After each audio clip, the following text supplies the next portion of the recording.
ওরা সাবধান, তুই রাস্তার পাশে যাস না। ওকে, থ্যাংক ইউ।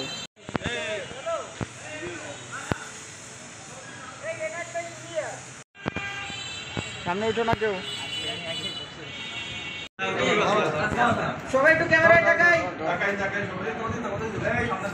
জয়কার ছিল অন্যায়ভাবে মানুষের উপর আক্রমণ। যদি অভ্যাস আমরা নিয়মিত করে করি, ভালো কাজে যদি আমরা অভ্যস্ত হয়ে যাই, তাহলে এরকম যে বাচ্চারা আসে, এখানকার বাচ্চারা খুব বেশি আসে, তো এটা একটা এরকম অভ্যাস গঠনের বিকল্প আমি উন্নয়ন বোর্ড মসজিদে এটা আয়োজন করা হয়েছে।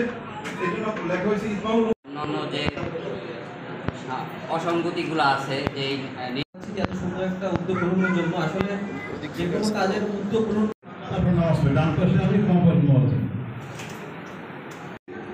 আল্লাহ তাআলা আমাদের সহায় হন। আমরা ভবিষ্যতেও চাইবো যে এরকম